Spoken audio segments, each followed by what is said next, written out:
എല്ലാ സ്ത്രീകളും അറിഞ്ഞിരിക്കേണ്ട ഒരു വിഷയത്തെക്കുറിച്ചാണ് ഇന്ന് സംസാരിക്കുന്നത്. അബോർഷൻ എന്ന ഈ ഒരു സബ്ജക്റ്റിനെ കുറിച്ച് നമ്മളോടൊപ്പം സംസാരിക്കാൻ senior gynaecologist doctor Lakshmi Ammal ma'am ഉണ്ട്, SVT hospital, Pattom. Doctor, welcome to the show. നമസ്കാരം. ഡോക്ടർ, എനിക്ക് ചോദിക്കാനുള്ളത്, ഇപ്പോൾ വളരെ യങ് ഏജിലുള്ള, അതായത് ഒരു 13 വയസ്സ് മുതൽ 20 വയസ്സ് വരെയുള്ള പെൺകുട്ടികൾ പല വാർത്തകളും നമ്മൾ കേൾക്കാറുണ്ട്. അങ്ങനെയുള്ള കുട്ടികൾ അബോർഷന് വേണ്ടിയിട്ട് ഒരുപാട് സ്ഥലത്ത്, അതായത് ചിലപ്പോൾ പിൽസ് കഴിച്ചിട്ടായിരിക്കാം, അല്ലെങ്കിൽ വേറെ ഏതെങ്കിലും ഒരു ഡോക്ടറിനെ കൺസൾട്ട് ചെയ്തിട്ട് എനിക്ക് സർജിക്കൽ അബോർഷൻ വേണമെന്ന് പറഞ്ഞ് അത്രയും വളർച്ചയിൽ എത്തിയതിന് ശേഷം സർജറി ചെയ്യാനായിട്ടൊക്കെ പോകുന്ന ഒത്തിരി കുട്ടികളെ നമ്മൾ കാണുന്നുണ്ട്. അപ്പോൾ ഇവരോടൊക്കെ ഡോക്ടർ ആസ് എ ഗൈനക്കോളജിസ്റ്റ് എന്തായിരിക്കും ഡോക്ടർ പറയുന്നത്? ഈ 13 വയസ്സ് തുടങ്ങി 18 വയസ്സ് വരെ നമുക്കതിനകത്ത് ഒരുപാട് ലീഗൽ പ്രശ്നങ്ങളുണ്ട്. അപ്പം അതുകൊണ്ട് അത് നമുക്ക് വളരെ സിമ്പിളായിട്ട് നമുക്ക് ചെയ്തു കൊടുക്കാൻ പറ്റുന്ന കാര്യമല്ല. അത് അതിൻ്റേതായ നമ്മൾ അറിയിക്കേണ്ടവരെ പോലീസിൽ അറിയിക്കണം. ഇത് 18 വയസ്സിൽ താഴെയുള്ളവരെ ചെയ്യുമ്പോഴത്തേക്കും അതൊരു പോക്സോ ആക്ടിലൊക്കെ വരും. അത് വളരെ സങ്കീർണമായ പ്രശ്നമാണ്. പക്ഷേ 18 വയസ്സ് കഴിഞ്ഞിട്ട് ഇപ്പോൾ ഈ ചോദ്യം കല്യാണം കഴിക്കാത്ത കുട്ടികളുടെ കാര്യമായിരിക്കും എന്നാണ് ഞാൻ അനുമാനിക്കുന്നത്. അപ്പോൾ 18 വയസ്സ് കഴിഞ്ഞ് കല്യാണം കഴിക്കാത്ത കുട്ടികൾ വരുമ്പോൾ ഞാൻ പറഞ്ഞല്ലോ, പൊതുവേ നമുക്ക് ഈ ഒരു അബോർഷൻ എന്ന് പറഞ്ഞ് വരുന്നവരടുത്ത് അതും നമ്മളുടെ ഇന്നത്തെ സാമൂഹിക സാഹചര്യത്തിൽ ഒരു പെൺകുട്ടി കല്യാണത്തിന് മുമ്പ് ഗർഭിണിയാവുക എന്ന് പറയുന്നത് ഒരു വലിയ വാർത്തയാണ്. അതൊരു വലിയ നാണക്കേടാണ്. അത് ആ കുടുംബത്തിന് തന്നെ ഒരു ആത്മഹത്യാപരമായ ഒരു ദുഃഖം, ആത്മഹത്യയിലേക്ക് വരെ നയിക്കുന്ന ഒരു ദുഃഖമാണ് അവർക്കത് കൊടുക്കുന്നത്. പക്ഷേ അങ്ങനെ ഉണ്ടെങ്കിലും നമ്മൾ ആ പെൺകുട്ടി എന്ന് പറഞ്ഞാൽ 18 വയസ്സ് 20 വയസ്സുള്ള കുട്ടിയാണ്. അതിന് ആ കുട്ടിക്ക് എന്താണ് വരായികകൾ അറിഞ്ഞുകൂടാത്തൊരു പ്രായത്തിൽ സംഭവിച്ചു പോയ ഒരു കാര്യമാണ്. ഇതിന് കാരണഭൂതനായ പുരുഷൻ ഇതൊരു പ്രശ്നവും ഇല്ലാതെ സമൂഹത്തിൽ നടക്കുന്നുണ്ട്. അപ്പോൾ ആ പെൺകുട്ടിയുടെ കഷ്ടപ്പാട് മാറ്റിക്കൊടുക്കുക എന്ന് പറയുന്നത് ഒരു ആവശ്യം തന്നെയാണ്. ആ കുടുംബത്തിൻ്റെ സങ്കടം തീർത്തു കൊടുക്കുക എന്ന് പറയുന്നത് ഒരു ആവശ്യം തന്നെയാണ്. പിന്നെ അവിടെയും നമുക്ക് 24 ആഴ്ച വരെ നമുക്കിത് ചെയ്തു കൊടുക്കാൻ പറ്റുള്ളൂ. 24 ആഴ്ച കഴിയുകയാണെങ്കിൽ പിന്നെ നമുക്കൊരു മെഡിക്കൽ ബോർഡ് ചേർന്നാലേ ചെയ്യാൻ പറ്റുള്ളൂ.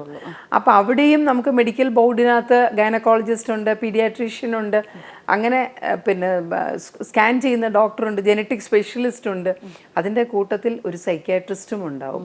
അപ്പോൾ സൈക്യാട്രിസ്റ്റ് സർട്ടിഫൈ ചെയ്യണം ഇത് ഈ കണ്ടിന്യൂവേഷൻ ഓഫ് ഈ പ്രഗ്നൻസി തുടർന്ന് പോയാൽ അവർക്ക് മാനസികമായ ഭയങ്കര പ്രശ്നങ്ങൾ വരും എന്ന് പറഞ്ഞാൽ ചെയ്തു കൊടുക്കാം. അതൊരു സങ്കീർണമായ പ്രശ്നമാണ്. 6 മാസം വരെ നമുക്ക് ചെയ്തു കൊടുക്കാം. പക്ഷേ അതിന് തെളിവ് വേണം, അത് 6 ആഴ്ച വരെ ആയിട്ടുള്ളൂ എന്നുള്ളത്. പിന്നെ ഈ പെൺകുട്ടിയുടെ രക്ഷകർത്താക്കൾ ആരെങ്കിലും ഉണ്ടാവണം. ബിക്കോസ് സർജിക്കൽ അബോർഷൻ എന്ന് പറയുന്നത് ഒരു പ്രസവം പോലെയാണ്. അതിനകത്ത് കോംപ്ലിക്കേഷൻസ് വരാം, രക്തസ്രാവം വരാം, അല്ലെങ്കിൽ ഗർഭപാത്രത്തിനൊരു ഇഞ്ചുറി ഉണ്ടാവാം. അപ്പോൾ ഇതൊക്കെ ഒരു പിന്നെ ചുമതലയോടുകൂടി പൈസ കൊണ്ടാണെങ്കിലും ബ്ലഡ് വേണമെങ്കിൽ തരാൻ അങ്ങനെയുമൊക്കെ സപ്പോർട്ട് ചെയ്യുന്ന ഉത്തരവാദിത്വമുള്ള ബന്ധുക്കൾ ഉണ്ടെങ്കിൽ നമുക്കത് ചെയ്യാൻ പറ്റുകയുള്ളൂ. ചെയ്തു കൊടുക്കേണ്ടതാണത്. ഓക്കെ ഡോക്ടർ, അവരുടെ ഏജ് നമുക്ക് കൺസിഡർ ചെയ്തിട്ടായിരിക്കും നമ്മളിത് ചെയ്യുന്നത്, അബോർഷൻ എന്ന് പറയുന്ന ഒരു പ്രോസസ്സ് ചെയ്യുന്നത്. അപ്പോൾ ഈ ഒരു ഏജിൽ അല്ലെങ്കിൽ വളരെ ചെറുപ്പമായിട്ട് ചെയ്യുമ്പോൾ അവർക്ക് ഭാവിയിൽ പിന്നീട് എന്തൊക്കെ പ്രശ്നങ്ങളായിരിക്കും വരുന്നത്? ഈ ചെറുപ്പം എന്ന് ഉദ്ദേശിക്കുന്നത് എത്രാമത്തെ? 18 വയസ്സ് കഴിഞ്ഞിട്ടുള്ള 18 വയസ്സിന് മുൻപേ ഉള്ള കുട്ടികൾക്കാണെന്നുണ്ടെങ്കിലും ആർക്കാണെങ്കിലും അവരുടെ പിന്നെ നമ്മളെപ്പോഴും കുഞ്ഞുങ്ങളെന്ന് പറയുമ്പോൾ വളർച്ച മുറ്റാത്ത പ്രായമാണ്. അതുപോലെ തന്നെ ഗർഭപാത്രവും യോനിഭാഗവും ഒക്കെ വളർച്ച മുറ്റിയിട്ടില്ല, പക്ഷെ അവർ പ്രഗ്നൻ്റായി. അപ്പോൾ ഒരു 12 ആഴ്ച കഴിഞ്ഞിട്ടുള്ള 12 ആഴ്ചയ്ക്ക് മുമ്പുള്ള അബോർഷൻ ആണെങ്കിൽ അതിന് അത്രത്തോളം അപകടമില്ല. പക്ഷെ 12 ആഴ്ച കഴിഞ്ഞിട്ടുള്ള അബോർഷൻ ആണെങ്കിൽ അവിടെയും നമ്മൾ ആദ്യം മരുന്നുകളാണ് കൊടുക്കുന്നത്. മരുന്നുകൾ കൊടുത്ത് പ്രസവിപ്പിക്കുകയാണ് നമ്മൾ ചെയ്യുന്നത്. അതും ഒരു പ്രസവിപ്പിക്കുക എന്ന് പറയുന്നതും ഒരു മെഡിക്കലല്ല, അതൊരു സർജിക്കൽ എന്നാണ്. അപ്പോൾ നോർമൽ ഡെലിവറി എന്ന് പറഞ്ഞാൽ അതൊരു സർജിക്കൽ പ്രോസസ്സാണ്. നമ്മൾ അതിനകത്ത് പ്രത്യേകിച്ചൊന്നും ചെയ്യുന്നില്ലെങ്കിലും മെഡിസിൻ കൊടുത്ത് അതിന് വേദന വരുത്തി അത് കുഞ്ഞു പുറത്ത് പോവുകയാണ് ചെയ്യുന്നത്. അപ്പോൾ അങ്ങനെ വരുമ്പോൾ അവർക്കും ബ്ലീഡിങ് കൂടുതൽ വരാം.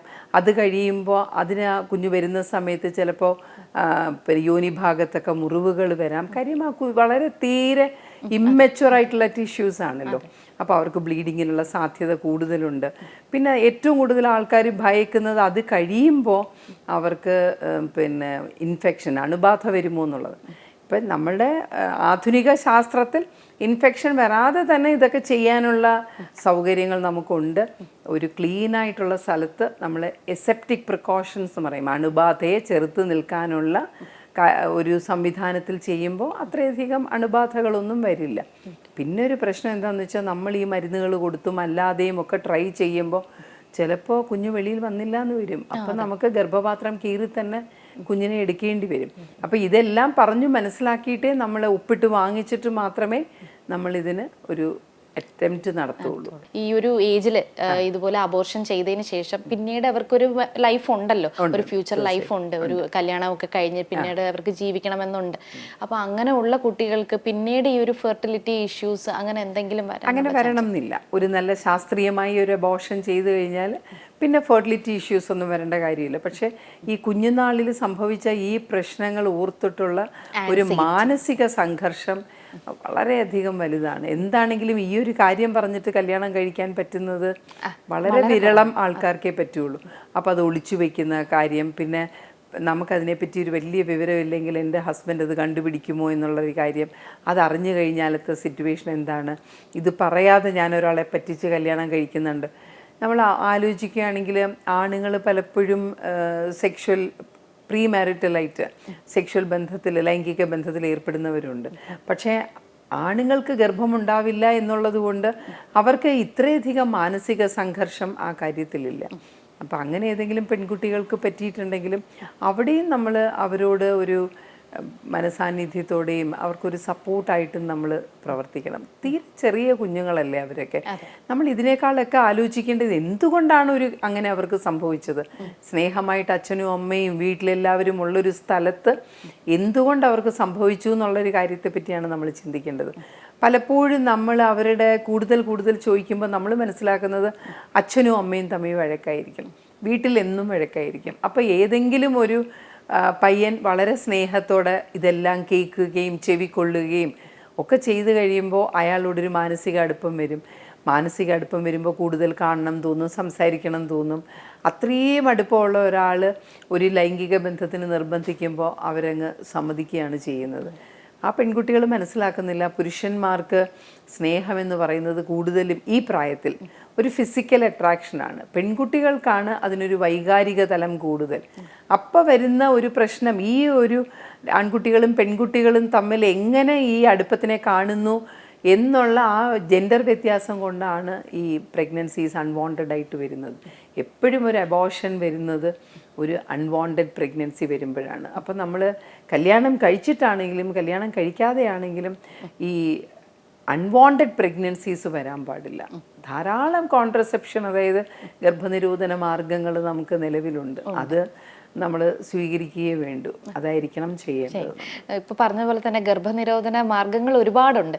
അപ്പോൾ ഇത് ഒരു ഗൈനക്കിനെ കാണാതെ അല്ലെങ്കിൽ ഒരു ഹോസ്പിറ്റലിൽ പോവാതെയോ ഒരു ബെറ്റർ ഒരു അഡ്വൈസ് എടുക്കാതെ കുട്ടികൾ ചെയ്യുന്നുണ്ട്. അതായത് കല്യാണത്തിന് മുമ്പ്, ഇതിപ്പോൾ ഞാൻ വളരെ ചെറിയ കുട്ടികളുടെ കാര്യമല്ല പറയുന്നത്, കല്യാണത്തിന് മുമ്പ് ഇങ്ങനെ സംഭവിച്ചു പോകുന്ന ഒരുപാട് പെൺകുട്ടികൾക്ക് സംഭവിക്കുന്ന ഒരു കാര്യമാണ്. അവരെ പിൽസിൽ എടുക്കുകയോ, അപ്പോൾ ഡോക്ടർ നേരത്തെ പറഞ്ഞ പോലെ തന്നെ ചിലപ്പോൾ ഇത് ഈ കുഞ്ഞ് അവിടെ നിന്ന് പോകാതെ കുറച്ച് പാർട്ടിക്കിൾസ് ആയിട്ട് ചിലപ്പോൾ അവിടെ സ്റ്റേ ചെയ്യാം. അതെ.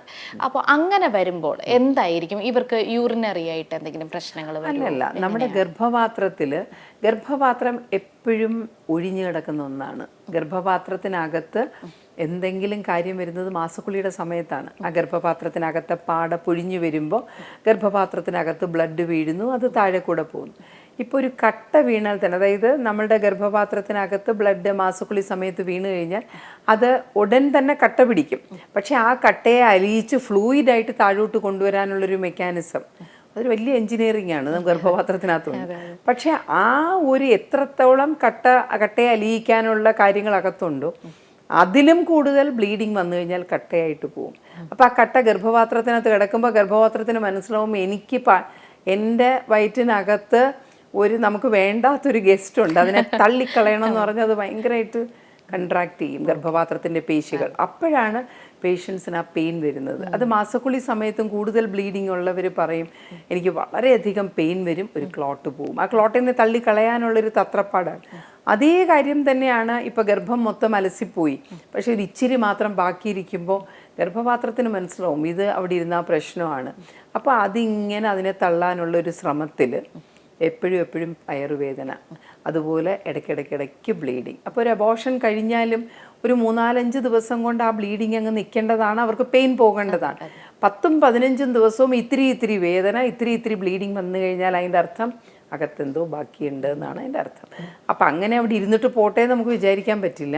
കാര്യം ഇത് അകത്തിരിക്കുന്നിടത്തോളം ഗർഭപാത്രത്തിൻ്റെ മുഖം തുറക്കുമ്പോൾ താഴെ യോനി ഭാഗത്തുനിന്ന് അണുക്കൾ പതുക്കെ അരിച്ചരിച്ച് മുകളിലോട്ട് കയറും, അണുബാധ വരും. അപ്പോൾ അബോർഷൻ കഴിഞ്ഞിട്ട് പേഷ്യൻറ്റിന് പെയിനോ ബ്ലീഡിങ്ങോ ഉണ്ടെന്നുണ്ടെങ്കിൽ, വേദനയോ രക്തസ്രാവമോ ഉണ്ടെന്നുണ്ടെങ്കിൽ അതിന് 2 അർത്ഥങ്ങളാണ്. ഒന്ന്, അകത്ത് എന്തെങ്കിലും ബാക്കിയുണ്ട്. ഇതൊന്നും അല്ല എങ്കിൽ അകത്ത് അണുബാധയുണ്ടായിട്ടുണ്ട്, ഗർഭപാത്രത്തിന് ചുരുങ്ങാൻ പറ്റുന്നില്ല. അപ്പോൾ അതിൻ്റെ ലക്ഷണങ്ങളാണ് അത്. അങ്ങനെയുള്ളവർ നമ്മൾ ആൻറ്റിബയോട്ടിക്സ് കൊടുക്കണം. പിന്നെ അകത്തുള്ള ചെറിയ പാർട്ടിക്കിളിനെ നമുക്കൊരു DNC, വളരെ ലളിതമായ പ്രൊസീജിയറാണ്. ആൻറ്റിബയോട്ടിക്സ് കൊടുത്ത് 2 ദിവസം അണുബാധയൊന്ന് തടഞ്ഞു വെച്ചിട്ട് നമുക്കൊരു DNC വഴി അതങ്ങെടുത്ത് കളയാൻ പറ്റും.